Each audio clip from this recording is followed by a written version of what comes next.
देख रहे हैं न्यूज मूवमेंट और मैं हूं आपके साथ ज्योति कन्नौजिया। आइए नजर डालते हैं फटाफट खबरों की ओर। भटेवरा गांव निवासी संतलाल को उस समय खुशियों की सौगात मिली जब उनकी गर्भवती पत्नी राजकुमारी ने एक बच्चे को जन्म दिया। लेकिन कुछ ही घंटों बाद उनकी खुशियों में उस समय ग्रहण लग गया जब जिला महिला अस्पताल के डॉक्टरों ने उन्हें बताया कि उनके नवजात बच्चे की हालत ठीक नहीं है, उसको तुरंत वेंटिलेटर की आवश्यकता है क्योंकि जन्म के बाद बच्चा रोया नहीं है और उसको झटके आ रहे हैं। डॉक्टर से इतना सुनते ही नवजात बच्चे के पिता को मानो साफ सूंघ गया हो और उन्हें बच्चे की जिंदगी धूमिल पड़ती दिखाई देने लगी। संतलाल की आर्थिक स्थिति भी ठीक नहीं थी। किसी तरीके से उन्होंने नवजात बच्चे को लेकर प्रयागराज गए। वहां पर एक दिन तक इलाज कराने के उपरांत नवजात बच्चे को कोई आराम नहीं मिला तथा उसके स्वास्थ्य में गिरावट आती चली गई। तब उनको उम्मीद की किरण के रूप में इंटरनेट पर पॉपुलर अस्पताल मिर्जापुर का नाम दिखाई दिया। संतोष गुप्ता की रिपोर्ट। अपना नाम बता दें। सर मेरा नाम संतलाल है। कहाँ रहते हैं? भटेवरा। क्या हुआ, आप हॉस्पिटल आए? मेरे बच्चे का डिलीवरी जिला अस्पताल में हुआ था। वहाँ 2 घंटे बाद कंडीशन ख़राब हुई। उसके बाद हम लोग इलाहाबाद के लिए रेफर कर दिए गए। वहाँ सुविधा ना मिलने के कारण वहाँ एक दिन और रहना पड़ा। हालत और ख़राब हो गई। उसके बाद हम नाउम्मीद हो चुके थे कि कहाँ ले जाएं कहाँ ले जाएं। तो हमने इंटरनेट से पॉपुलर हॉस्पिटल का नाम ढूंढा, नंबर ढूंढा, फिर यहाँ आए। यहाँ भर्ती करने के पहले ही हम सोच चुके थे कि हम अपने बच्चे को नहीं पाएंगे, लेकिन हाँ 2 दिन 3 दिन के बाद रिलीफ हुआ। बच्चे की कंडीशन ख़राब थी? मतलब बहुत ख़राब थी, नाउम्मीद थे हम लोग। यहाँ 2-3 दिन बाद रिलीफ हुआ, अच्छा हुआ और आज सबसे बढ़िया हो गया है।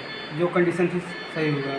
डॉक्टर हरिश्चंद्र जैसे डॉक्टर सबको मिले, मतलब आराम मिल गया, सब ठीक हो सब गया। ठीक है। इसके लिए क्या कहेंगे डॉक्टर साहब को? डॉक्टर का धन्यवाद करेंगे और कुछ नहीं कहेंगे।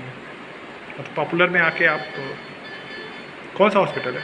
Popular hospital. सर अपना परिचय दे दें। मैं सेल्फ डॉक्टर हरीशचंद्र शर्मा।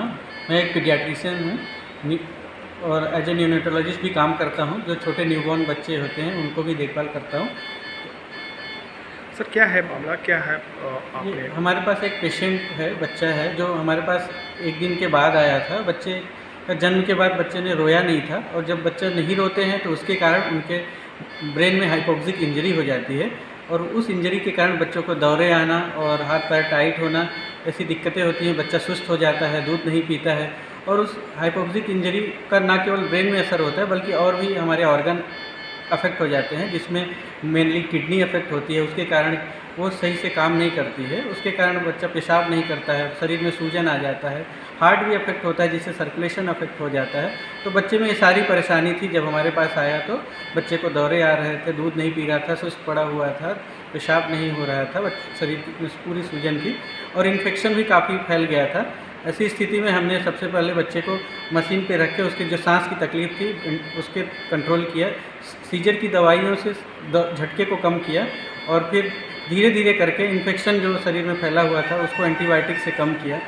फिर धीरे धीरे बच्चे में ट्यूब के माध्यम से थोड़ा थोड़ा फीड यानी कि दूध चालू किया, क्योंकि बच्चा जब सुस्त रहता है तो हम उसको दूध नहीं पिला सकते थे। तो वो दूध की क्वांटिटी धीरे धीरे हमने बढ़ाई और अब जाके बच्चा हमारे पास ऐसी स्थिति में है कि वो पूरा दूध, माँ का दूध ले रहा है और ये सिर्फ 9 दिन के अंदर बच्चा हमारा पूरी तरीके से ठीक हो गया है। हलिया थाना क्षेत्र के हलिया कस्बा स्थित रोड के किनारे बने घर के शिव मंदिर में आज सुबह से ही गृह स्वामी तथा अन्य लोगों के द्वारा मंदिर में विराजमान नंदी महाराज को चम्मच से दूध पिलाने का एक वीडियो वायरल किया जा रहा था। वीडियो की सत्यता को जानने के लिए मीडिया टीम भी उनके घर पहुंची।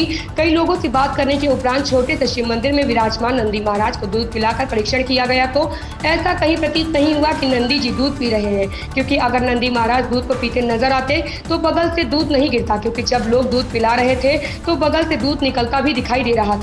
कहा जाता है कि हमारे हिंदू सनातन धर्म में पत्थरों में भी भगवान मिलते हैं। बद्री अग्रहरी की रिपोर्ट। प्रतापगढ़ जिले में जमीनी विवाद को लेकर गांव के 2 लोगों ने धारदार हथियार से प्रहार कर सांसद प्रतिनिधि, पूर्व प्रधान एवं अधिवक्ता विजय चंद्र गुप्ता को घायल कर दिया। हमले में घायल सांसद प्रतिनिधि को इलाज के लिए सीएचसी भेजा गया।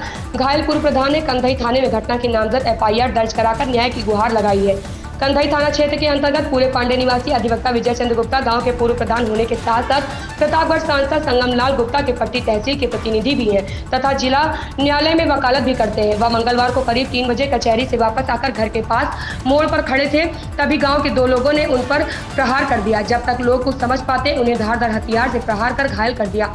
घायल विजय चंद्र गुप्ता ने किसी तरह घर के अंदर भागकर अपनी जान बचाई। हमले की सूचना पर मौके पर दीवानगंज चौकी इंचार्ज पुलिस फोर्स के साथ पहुंचे, तब तक आरोपी घटनास्थल से भाग गए। ओम प्रकाश गुप्ता की रिपोर्ट। प्रतापगढ़ में अखंड पत्रकार वेलफेयर एसोसिएशन की मंडल स्तरीय बैठक शारदा संगीत विद्यालय पलटन बाजार प्रतापगढ़ में हुई, जहां प्रतापगढ़ जिले सहित अन्य जिलों के पत्रकार भारी संख्या में उपस्थित रहे। पत्रकारों ने संगठन के प्रति अपनी आस्था जताई। अखंड पत्रकार वेलफेयर एसोसिएशन के राष्ट्रीय अध्यक्ष शील गहलोत ने कहा कि यह अफवाह संगठन पत्रकारों के हक की लड़ाई लड़ने के साथ ही पत्रकारों के हितों व सम्मान के लिए सदैव संघर्षरत रहा है। आगे भी उनके हक एवं अधिकार के लिए लड़ाई लड़ता रहेगा। प्रदेश महामंत्री ओपी गुप्ता ने पत्रकारों को संबोधित करते हुए अधिकारियों को चेतावनी देते हुए कहा कि यदि किसी पत्रकार के खिलाफ अन्याय होगा, शासन प्रशासन मनमानी करेगा तो अखंड पत्रकार वेलफेयर एसोसिएशन ईंट से ईंट बजाने का काम करेगा। मनोनीत प्रदेश उपाध्यक्ष हाफिज मोहम्मद नसीम ने कहा कि अखंड पत्रकार वेलफेयर एसोसिएशन पूरे भारत में कई प्रदेशों में अपना परचम लहरा रहा है। ओम प्रकाश गुप्ता की रिपोर्ट। इन खबरों में फिलहाल इतना ही। बने रहे न्यूज़ मूवमेंट के साथ।